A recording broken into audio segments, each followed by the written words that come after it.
So the use case here is, been working with a customer on a use case where they have a specific offering where the different businesses in the company need access to some information about the employees and need to provide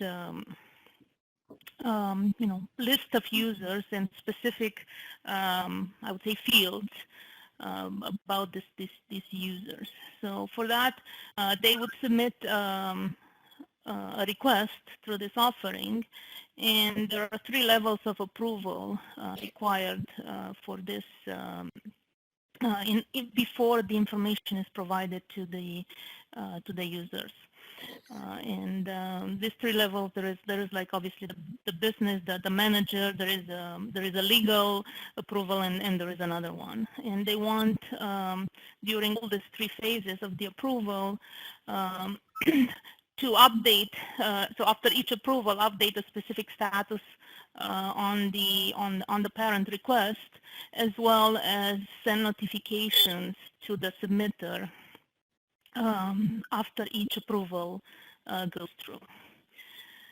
So obviously this requires an interaction between the task plan and the parent. So one thing I did as part of this is, and maybe let's just go to the offering itself, and I just picked a random offering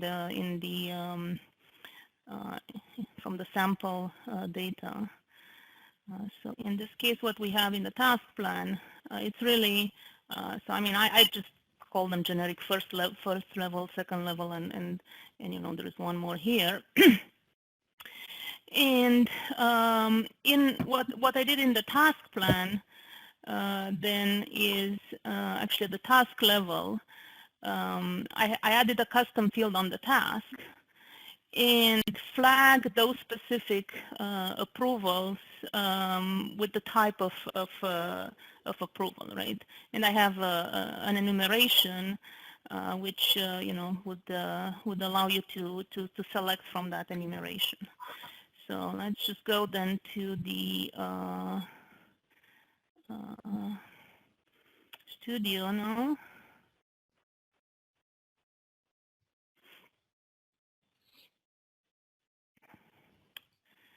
Okay, and I'll show you the changes.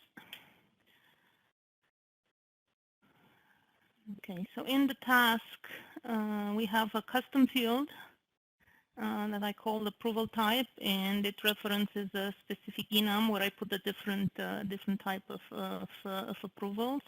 So by default, this field is not populated, so we're not doing anything with it.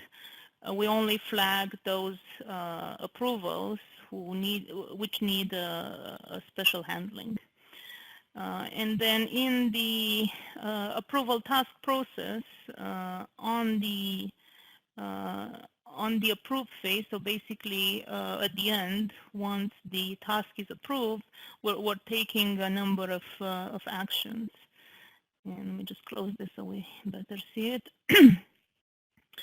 So what I did here, right, is if the approval type is first approval, then we send the notification to the requested for person that's on the parent entity, and I use a specific notification for that. And then similar, we can do it for the second level, and so on. And then for the updating the status on the parent, then as well, in this case, I go to the related record, which in this case it's not really related to the task. There is no entity link, so if you select it from the drop-down list, you will not see it. but you can reference it by using this syntax, right? Enabling the FX button and using the syntax, and then obviously you're looking for the ID of the the parent, and I just picked a random status in this case just to show it works, but you can define your own custom values for the status, or use a custom field for that and populate the information. So this way, you have a way from the task, at some point in the task plan, in the approval plan, to go back and populate information on the parent record. So yeah, that's in a nutshell the setup and how I was able to accomplish this use case.